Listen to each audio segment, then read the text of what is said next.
So what is the Rorschach Inkblot test behind you? Why do you have that on the wall?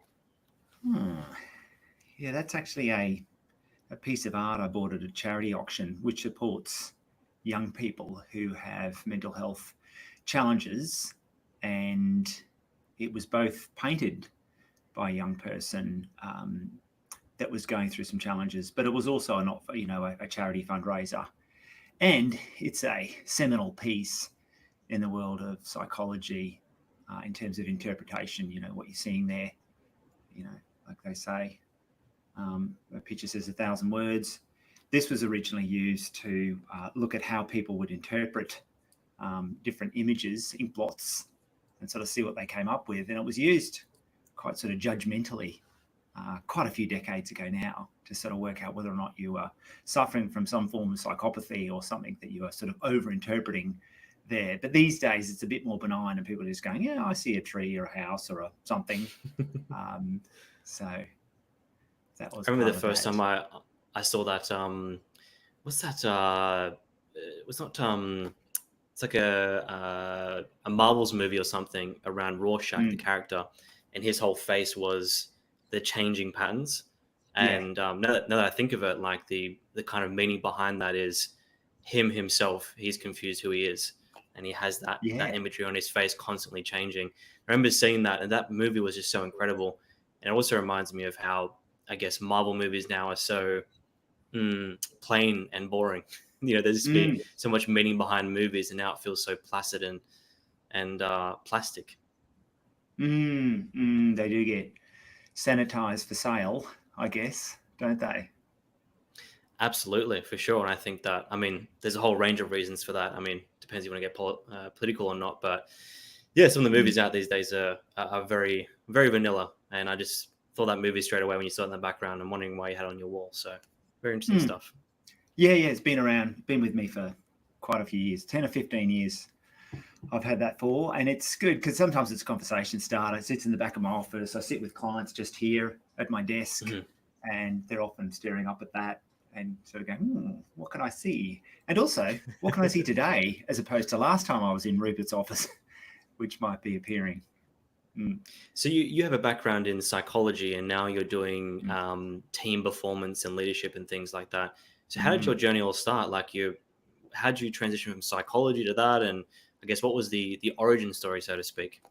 I think this profession and this industry often attract people that the student is themselves. When I was swimming competitively decades and decades ago now, my coach actually gave me a book called Sporting Body, Sporting Mind, and it was sort of one of the early looks into the inner game of competitive sport. Not only was I an athlete, but also I was really sort of interested in the mental side, which is part of the name of your podcast. The mental side of what helped you compete well, what helped you train well and compete poorly, or vice versa. I really sort of started getting fascinated with why was it some days that I was going really well and others I wasn't, but you'd be training the same. And so that variation really started to grab me. So I sort of looked at what can you do about that and what can make a difference. Now, that was a long time ago. That was in the 80s. And is this the book here? Tennis. Yeah, that's it. That's a Sporting ripper. Body, Sporting Mind. I wonder That's how a ripper. it says 1987. 87, yeah. Don't want to give away my age too closely, but we'll just blur that one out. Yeah, we'll just leave that out. Yeah, that's it. And then there was the Timothy Galway book called The Inner Game. The Inner Game of Tennis, I believe, was the first one, and that sort of went out into all these different sort of sporting, views of how your mental performance was a key thing that differentiated the really top-end athletes. So you're doing swimming or tennis, or is this just a book that translates over? Or both? You're doing both of them? Yeah. Well, that Tim Galway sort of produced a number of books, but I think he started with tennis because tennis was such a mental game that once you got to the top of your craft, there you go. What's the year on that one? Oh, that must be a remake. Yeah, that must be a revamp. See, that says 1972. So wow, that's a long time ago. Wow, and he was such a competitive sport, tennis and swimming, massively. And Australia's doing so well in the Olympics. But sorry, carry on. Well, interesting. Both individual sports both had a lot of psychological components.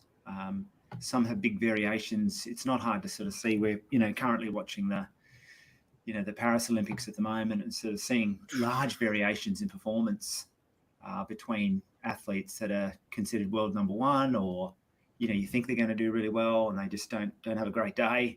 And sometimes they know what that is, and sometimes it's a total mystery to them. But Yep. more and more people have got sports psychs to support the mental side of their performance, like workplaces. More and more coaches for workplaces, executive coaches, psychologists, performance psychology. So to answer your question, back in the 80s and 90s, I started getting interested in the variation between, performances in sport, not, my own, but also others. I ended up getting a swimming scholarship to an American university, University of Utah, after I trialled for the Commonwealth Games a very long time ago now. I won't tell you which ones. Wow. And just missed out, got offered a scholarship, and I went to the States and I did psychology undergraduate with a business degree as well. Came back to Australia and really intended to import the very best of that sort of entrepreneurial and sort of business spirit that I got from the United States, in particular at the University of Utah there. Yeah, I really wanted to sort of bring that back to Australia and work in the area of sort of performance. I did a little bit in sport with some sporting teams, but then really discovered organisational psychology, and that was an emerging practice, and ended up doing a thesis examining the effectiveness of executive coaching. So the coach, an external coach, as a supporter for an individual manager or executive sort of performance. And after I published that thesis, then I started my own business in leadership development and executive coaching. So I've always had my own sort of performance variations in mind when I think, how you're turning up, even in your coaching sessions, how are you going and how are you sort of building and connecting and transforming that individual.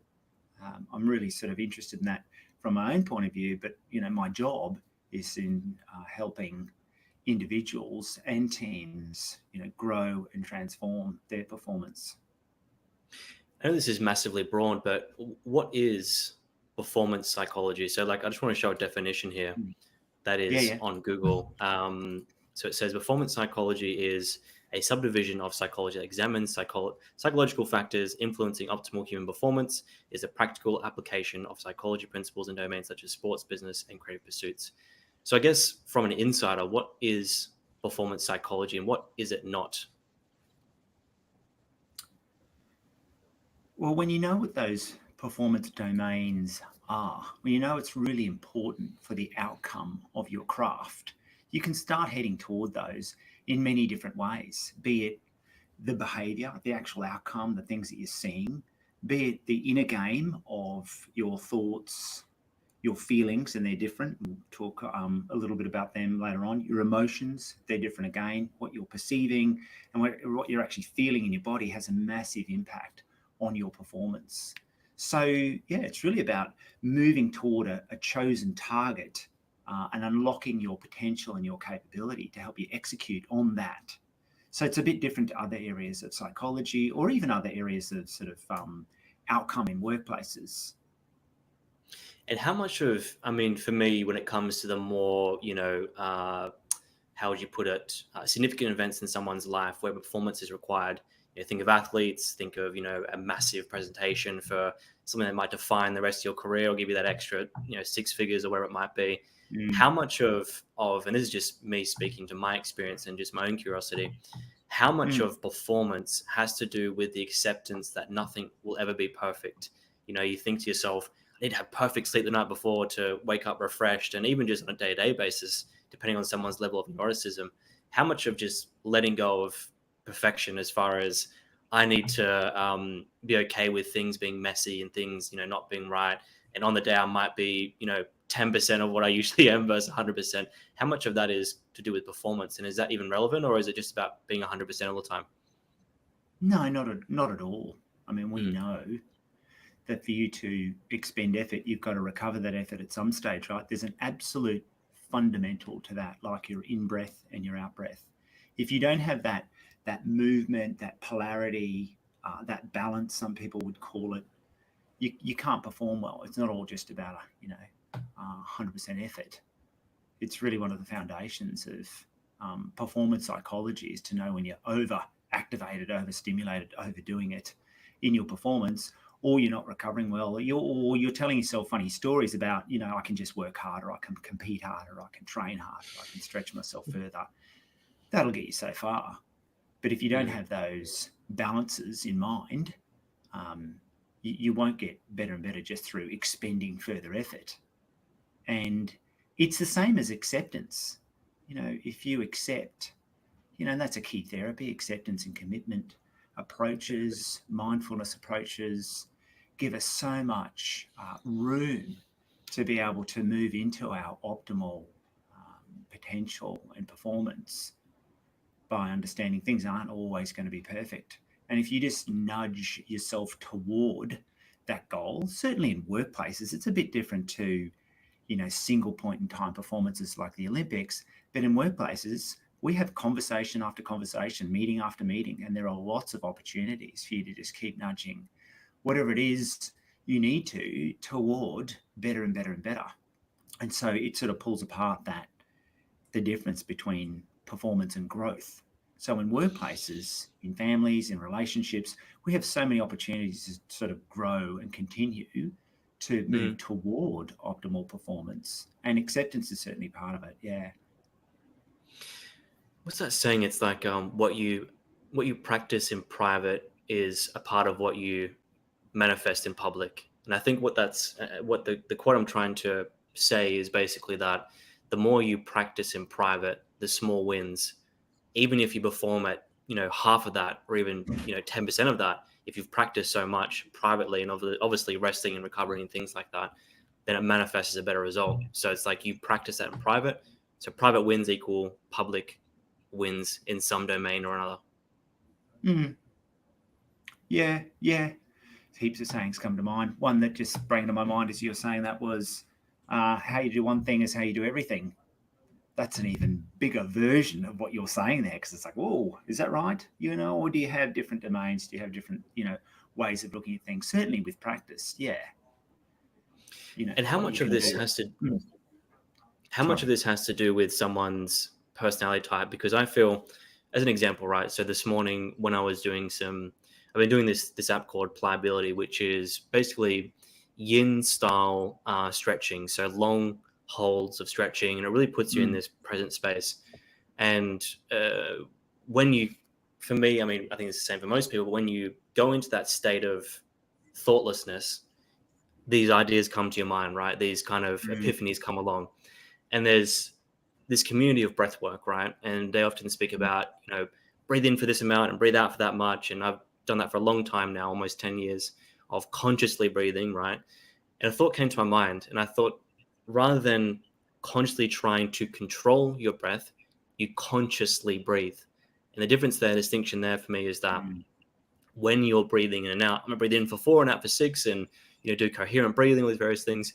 The issue for that, and I'm coming full circle with the personality types, is that for me, that I see, if someone is perhaps neurotic or perhaps wants to get things perfect, they will push themselves to a point of having to do the technique perfectly, where the benefits almost leave, right? Because there's an over stimulation of trying to get it right as opposed to just doing it. And the epiphany came to mind of consciously breathing, meaning that you let your sympathetic or parasympathetic nervous system, I should say, naturally release, as opposed to consciously pushing it to be a certain way. So it's rather awareness of the unconscious versus consciously being conscious. And for me, I think if someone is, there could be many types. If you look at the big 5 personality type, someone who's high in conscientiousness, they're more inclined to be a certain way towards a practice. So how much of personality type influences performance, and how does one adapt to those personality types? I think awareness would be the first step, would it not? Certainly would. And all of those, the big 5, they call them, all of those, conscientiousness, agreeable, extroversion, those sorts of things. They're all, again, just an awareness. What's the start point? How well does that style or preference or personality trait serve me? What are the occasions where that needs to flex a little bit so you're not sort of stuck in that style, particularly in our modern worlds of work? There's so many things that are complex and emergent and challenging for us. And if you have a rigid, even a rigid personality, even though that's your preference, you can get stuck there. You know, part of the answer there is in being able to sort of understand, be aware and insightful, and flex to get a better outcome or result, or flex to move toward your chosen goals or outcomes. And so all of those, personality traits can be weaknesses as soon as you push them too far. If you're overly conscientious. If you're conscientious, yeah, that'll help you achieve. It'll help, keep you focused. It'll help you self-regulate. It's a great trait, in and around the middle. But once it sort of starts spilling over the top and you're sort of 99 out of 100 on that trait, it becomes a straitjacket and you just have to. And that can really limit the outcome and the performance you're looking for. So when you go into organizations and you start working with, I imagine it'll be the executive top of the end staff, or is it the whole business? Yeah. I mean, normally management, leadership, but team leaders, managers, executives, typically. So what is some of the biggest challenges you see that they have, and I guess biggest sticking points? Is there a pattern, or is it always different? Well, there's two key patterns when you're trying to seek an alignment between that individual, their values, their objectives, their goals, and the organizational objectives. There's two big ones that I think about. Is the, starting with self-awareness, and we talked about mindfulness already, and even acceptance. The big one is where people underrate themselves in relation to their performance, or overrate themselves. And so I often see this sort of, we do 360s a lot of the time. We do personality profiling to sort of start out with a set of tools or some data, gives us a start point. It's not always the way that I start, but sometimes those that like that, gives them a bit of the personality and emotions and all this stuff is a bit hard to define, or, for lots of leadership development programs that can help us. But I often see people overrating themselves and people underrating themselves. It's really hard to get an accuracy of self-awareness, to get that mindfulness, really leveraging your mindfulness to try and see others how they see you, particularly in workplaces, because in roles that have got people reporting into them, managers and executives, they have people looking at them. They set the tone and the expectation, and they create culture, and they can create capability and performance as an outcome of that. But those that overrate, that's a pattern, and those that underrate themselves, they're the two big ones that I see when it comes to the variations in and around self-awareness. So when addressing organizations and really dealing with the executives and the people that are making the largest decisions and influencing the most of the business, when someone's overrating versus underrating, what's the usual approach for that? Is there a strategy behind that? Yeah, for sure.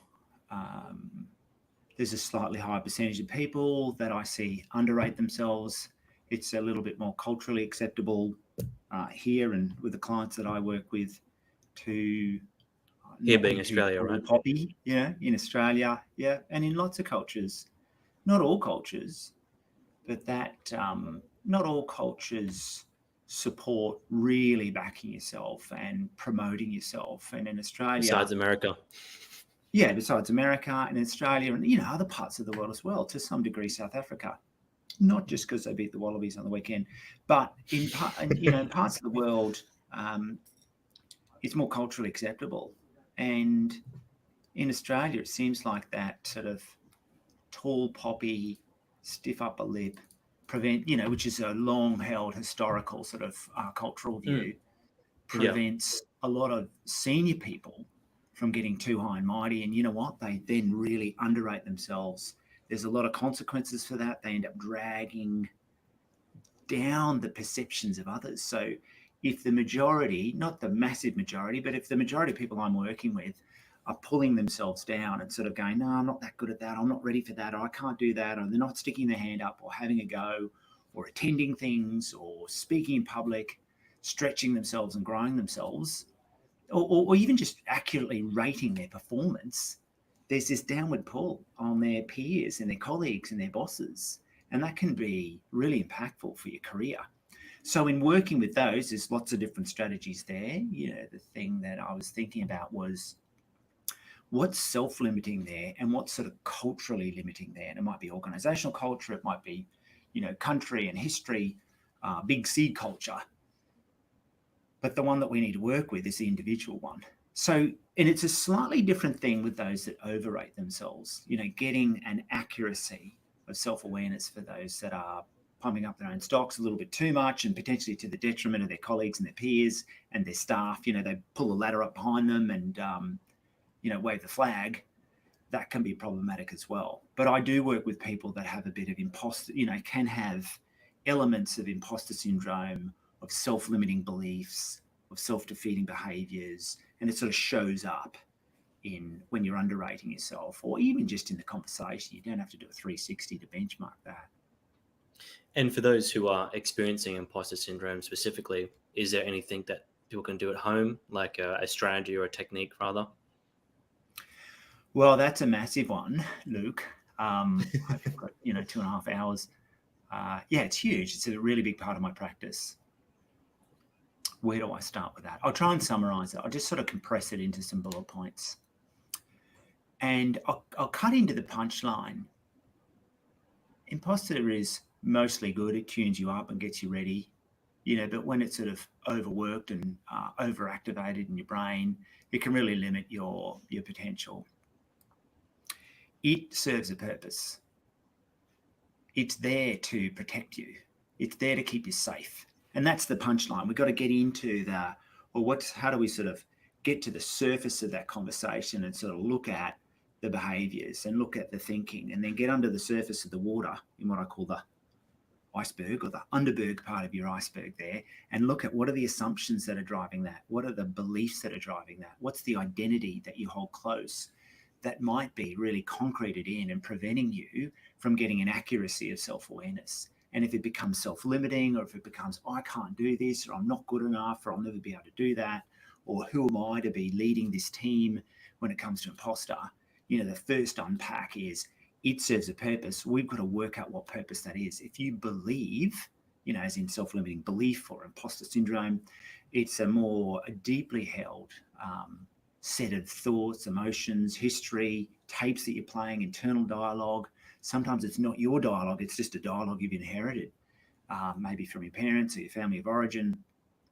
When we start to unpack that, we sort of look at it serves a purpose. And when there's an enlightenment around, that purpose is there to keep you safe. And when you're keeping yourself safe and you're in a leadership role, again, it's massively consequential. You're also going to be keeping yourself small. You're not going to be sticking your hand up. You're not going to be making the courageous decisions. You're not going to be having the crucial conversations that can really unlock the capability of your team. And so that's where it really gets in your way. So the first point is knowing what's really important to you, understanding that those thoughts will be there. It's okay to have negative thoughts. It's okay to have some things that sort of keep you honest and on track and performing and conscientious. But when they turn into a pattern of behavior, that's when it's really challenging. And so spotting the pattern is a lot easier than spotting the thought or the emotion, even the behavior sometimes. You know, I help people look across time and take notes and be conscious of what's the pattern that's arising. If you've got, you know, tens of thousands of thoughts a day, it's very hard to spot a thought. When did you first start thinking that? It's a bit hard to know. But when we look at recurring thoughts, recurring emotions, things that come into you that, you know, that emotion then moves into a feeling. When it moves into your body, then you can detect it. But oftentimes it's sort of subjugating our body and just trying to get our cerebral brain going, particularly in workplaces, So when you listen into your body and you listen into the things that are making you anxious, really sort of affecting your breathing, your sleep, your nutrition, that are having big impacts on you, we sort of get up to the surface and start with that assumption. What's that assumption that's holding me in? Well, it's this. It's usually an historical story that you've been hanging on to. It keeps you safe. It keeps you small. So that's a really, really compressed summary of how do you work with imposter and self-limiting things, self-limiting beliefs, or self-defeating behaviours. Yeah, and I think some of the things that people say around emotions, for example, is, I wish I wasn't so emotional. I wish I didn't feel this emotion. And a client of mine who I do content for, he's had this post that he did once, and it was around the fact that we live with and around emotions all the time, and that you can use a different word if you want to, but managing, empowering yourself with the decision of choosing how you want to react to something is the solution, not emotionless. And sensitivity and being a sensitive person isn't a negative thing, but rather it's something that you can use not as a weapon, but as a tool, or as a shapeshifter of reality, because you can pick up on things other people can't. And just when you said it before around the emotion or the feeling being a pointer towards something, right? So you feel imposter syndrome. It's giving you a message you're trying to feel safe right now. So then what are the thoughts around that? What are the patterns around that? And then really going through that process. And then I think where some people might get stuck, especially when it comes to the tall poppy syndrome, is around emotionality. It's like, I can't be emotional. And even further with men, like this whole idea of that we need to be this, emotionless, and emotionless is a irrelevant word because emotion exists in and around us. But it's this idea of like, I should be less emotional and just suck it up or whatever. It's like, what are the emotions and how can you work with them and use them as a tool? And I imagine that kind of thinking is what is conducive to performance, and by extension to creating a life that is prosperous. Absolutely. Yeah, the many expressions around that, to try and create that gap between your thought and your emotion, between your emotion and your feeling, between your feeling and the actual behavior, how that might influence your behavior. There is oftentimes choice and freedom in that gap, and that starts with mindfulness, just tracking your thoughts and being aware of them, and starting with the body work of mindfulness, like what you were saying before with the yin yoga and the breathing, guided mindfulness, just understanding what your body's doing and what your body's telling you. Same with emotions. What is it telling you? How is it informing you? How is it moving and mobilizing and motivating you toward, not away? Negative emotions move us away. Positive, and it's hard to sort of split them in half. Or when you sort of think about the difference between, fear and resentment versus joy and love, one will move you toward something that's important for you, and one will move you away. And when we're moving away, we're usually shutting off to experience. We're shutting down that. We want it to go away. It's painful for us. We're suppressing it, and it essentially leads to avoidance of experience, avoidance of opportunity. And so that doesn't do much for you, other than, keep you safe in that moment, fight, flight, freeze in that moment. And so when you understand that, we look at emotions that move you toward what is possible for you. And those emotions are very activating. Emotions are energy for movement, energy for motivation. Have you heard of Joe Dispenza before? I have. I'm not. There's a lot of talk about Joe on sort of podcasts. I've got to dial into it a little bit more. I've certainly heard it quite a few times, and I've mostly heard it through other people quoting Joe Dispenza. But what are your thoughts? Tell me a bit more about him. There's so I started reading his books in 2014, I think it was, or 2015, is around You Are the Placebo. And in one of the books that he had, I don't know which one it was precisely, but I started meditating and practicing his meditations. And the first time I did it, I was living down south in the Sutherland Shire in Sydney, and we just moved houses, and I was laying on the bed, and I put the meditation on, and I just, after about 30 minutes, I felt my body almost levitating in a way. And there's really just out of body experience. And the reason I brought him up, there was in one of his books, he talks about how, we can have a panic attack. And maybe he didn't say this exactly, but this was paraphrasing a lesson I learned. He talks about how, we can have a panic attack, an anxiety attack, all these various things. But he said the opposite is also possible as well, which is having a love attack. And having like a happiness attack, having like a joy attack. And there was, I just went all in with it. Like my kind of personality type is that when I find something, just random things, like when I was a kid, I used to love Fierce Grape Gatorade, and I was just obsessed with that and got really interested in that. So I have these weird obsessions that I like, and it just takes me all the way into it. And so I just started doing these meditations every single day. And there was a morning and evening one, and that thought came up all the time, which was, as a teen and as a in my early 20s, having really bad social anxiety and needing alcohol to kind of feel like I need to socially contribute with alcohol in my system, because I felt so always my inhibitions were so up. But I just kept focusing on that, like having a love attack and having like a happiness attack and various things like that. And I just remember there was times where I just felt like I was pulsating, like I was just filled with love and filled with happiness and filled with joy.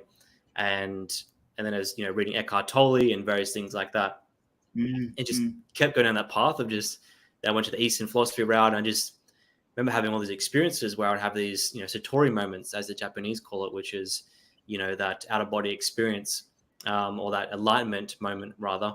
And that was the catalyst of that, this love attack. And I would feel that so often, where it's just like randomly, it's just like, I feel so much love and joy right now and so much happiness. And just remind me what you said before about something around the emotions. And coming back to Joe Dispenza, I think he's a great tool, like anything, any person, any leadership coach, any, psychologist, anyone out there, their opinions that you can take on or you can leave, right? And it applies to certain people at certain points in their life and not so much others. Yeah, and connecting that to a guide that moves you toward, because there's adaptation toward goals, toward behaviors, toward values. But that's great. I'm going to have a look at that. And he's just sort of much quoted, but I haven't seen as much of his sort of direct work. So I'm going to have a little bit of research there. That's really given me something to go and chase. Yeah, so there's people that talk about his workshops. There's some in Sunshine Coast that he does.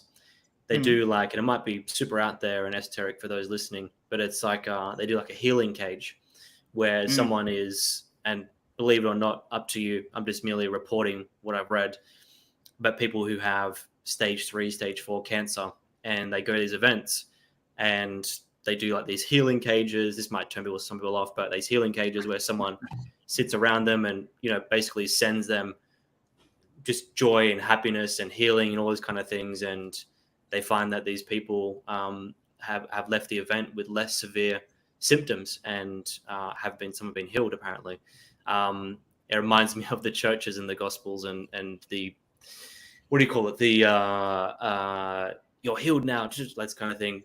But there's a science behind it that he's mentioning in these books that seems pretty credible. Whether or not he's a charlatan, that's another story. But there's these events that happen and they go through this healing process. So it's definitely worth checking out. Even if you were skeptical about it, I think that's more of a reason to check it out. But the possibilities that exist in love around adaptation and growth are endless and so refreshing. You don't burn out on those sorts of chemicals, like oxytocin and dopamine, and the chemicals sort of associated with love and joy and trust and warmth and care and connection and possibility. Whereas those that move you away, they might keep you safe, but it's often, adrenaline and cortisol. Of course, you get adrenaline when you're falling in love, or even when you love something and you're passionate about it. But it's much more sustainable when it doesn't have the stress chemical of cortisol. So there's a sort of a chemical component to that, the emotion, the feeling, the behavior, the brain chemistry of that as well. Well, it reminds me as well, like every relationship we have and we feel hard done by, or hard, someone's doing something to us, or and even feelings of resentment or disgust or various things like this, we're the ones experiencing that, right? And we're the ones that are holding that emotion. So much of how we feel and how we think, that we're the ones that are hard done by, that emotion that we hold within us, when it's not something that pushes us forward, as you mentioned, then it's affecting us more than we might even know. And I feel like, and this is just my own personal opinions that are still, being refined and researched. So I'm not saying this is 100% accurate, but I feel like a lot of the emotion that we hold inside of ourselves leads to, in the long term, cancer, mental health issues. And it's like, what is the genesis of those things? I guess the underlying belief is that we come into this world mostly healthy and mostly whole.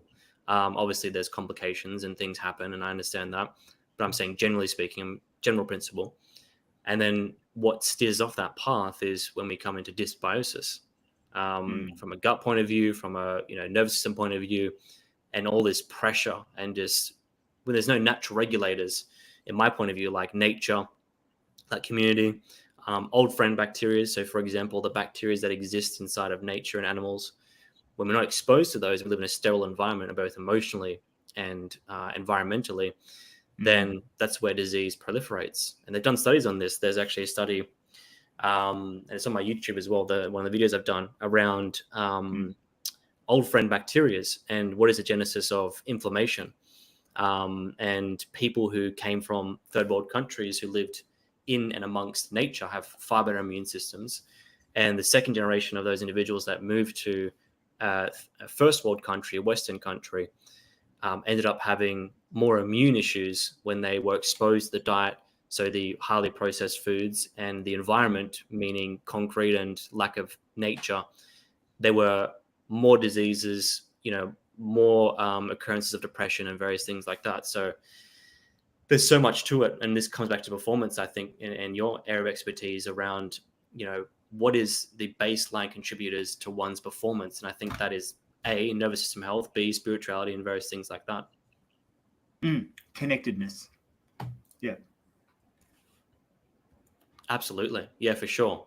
And that's been a huge part of my thinking over the last couple of months, and just around how much of our mental health issues and health issues come back to our lack of connection with our origin. Like we call ourselves humans, but we're also animals, right? We are animals living in. It's almost like, so this is the concept I put forward. It's like we put animals into zoos, right? And whether or not you agree with that, I mean, I personally don't. But we put them into zoos, right? Like giraffes and lions. And what happens with them when you put them into a cage, right? They start to self-mutilate, they start to pace, they start to become distressed because they've taken out of their natural environment. And then what happens to the lions or the animals, whatever animal it is, the next generation where they're born into that environment, they feel distressed, they feel irritated, but they don't know why. And again, I'm speaking on animals' behalf. I can't say how they feel. I'm just expressing an idea. Once they're in that cage, they're like, why do I feel so anxious? Why do I feel this way? But they don't know any difference. They've normalized how they've felt. So then how are humans any different when we're living outside of what is natural for us? I'm not proposing that we live in hunter-gatherer tribes and, be exposed to the amortal things that happen to us then, but how much of the symptoms we're experiencing in our lives, whether it be on a cultural level or just individuals, like anxiety and depression and lack of connection and things like that, are actually just a symptom of a misplaced, or rather misaligned environment. An example of three things would be our gut bacteria, like how much of the foods we eat, highly processed foods. So, for example, Lactobacillus reuteri is a bacteria that's not found in 96% of Westerners. It's responsible for the uptake of oxytocin, for thicker skin, thicker hair, and they've done mouse experiments where they give these to mouse and they're more sociable. They have thicker fur, they look younger, they have more energy, and again, they come towards more connection. That's just one bacteria of thousands we've lost. If we go to a hunter-gatherer tribe still existing in this world today in Africa, in some tribes in the Amazon, they have this bacteria still there. That's one of them. So, that's because we've left our environment and we've gone to this one. That number two would be something like social connection.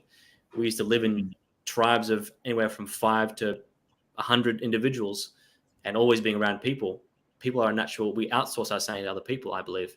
And number three, like looking at the, those are the three. Yeah. So gut bacteria, people, and then I guess also urbanization. So living around concrete jungle, and that's proliferation. And so anyways, a bit of a rant there, but that's just my thought process on the baseline of humans and how we come to some of these mental health issues that we might have. Yeah, it's not hard to see the epigenetic effects on animals that are caged. It's a little bit hard to see the epigenetics come through humans because we are quite adaptable and adaptive. But some of those things that are self-limiting and self-defeating, they can be other people's voices or trauma that your parents or even your grandparents have lived that is still coming out in your body. And so that's just sort of going back to what we were talking about in zoos and cages and what we can observe in these sort of fairly defined spaces. But with humans, it's very much a challenge in terms of how you move through some of those formative experiences, even pre-formative experiences of your ancestors, and sustain a life that is aligned to your goals and your values.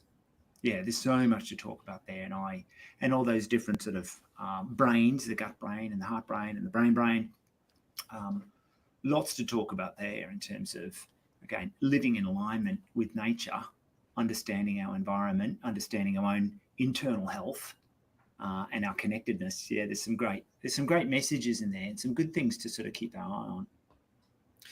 Yeah, and so the very premise of the word for me when you say adaptable is that to adapt is to then leave behind what is optimal to suffice, in my opinion, right? I mean, I'm not saying that adaptability is a bad thing. I'm just saying you adapt to an environment at the expense of something else. So I wonder what is optimal for humans and how much of our current environment is optimal for us. And again, like this, I mean, this all ties back into, in my opinion, performance and how we show up into the world. It's like, if you're low on sleep, right? We don't even need to start talking about how much of a difference that makes. 8 hours versus 7 hours. So for example, last night, having 6.5 hours sleep rather than my usual 8 makes a huge difference, right? It's like that baseline energy level and that ability to be able to reconcile and move through emotions isn't quite as present. And that's why I asked the question at the start around, and you said something really cool before we had this call. I'm like, how are you? It's a normal question. I'm like, I feel a bit nervous. And your response was like, great, something cool is going to happen today. It's like a nice reframe. And so much of I think, this is just my opinions now, of performance, in my opinion, is letting go of the idea of perfection around what is and what isn't ideal, and understanding that there is no ideal.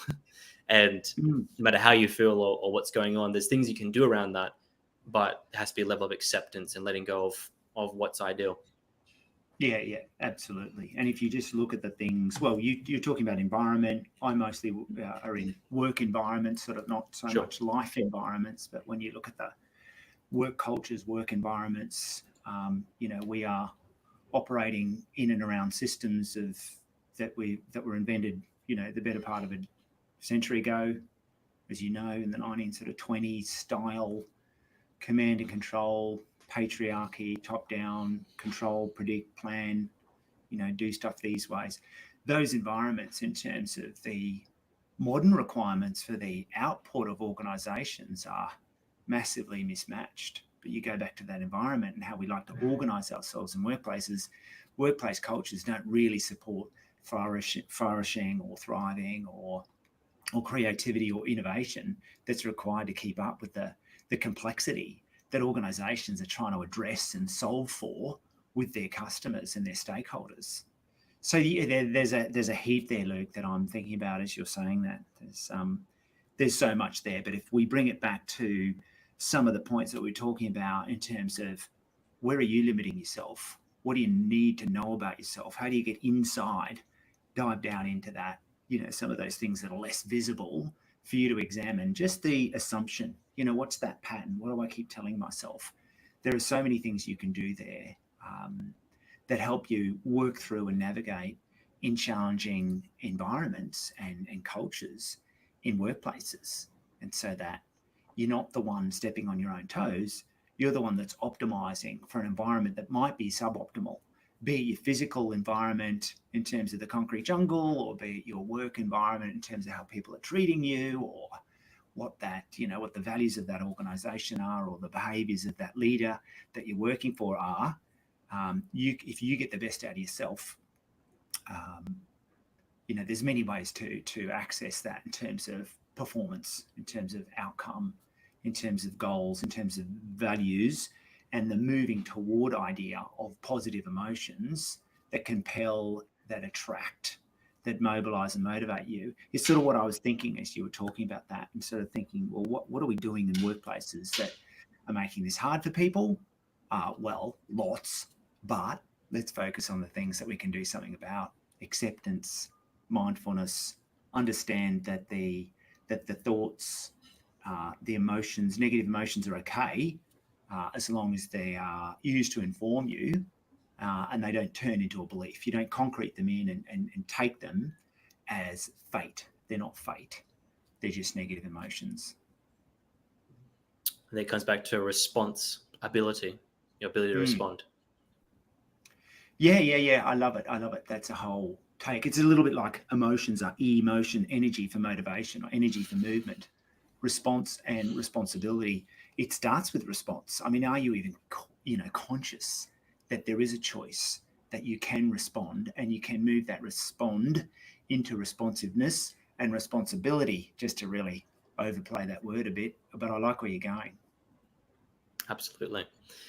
Well, any final thoughts for those listening? And I imagine if you want to share what you're doing and where people can find you, that'd be awesome as well for those who want to find out more.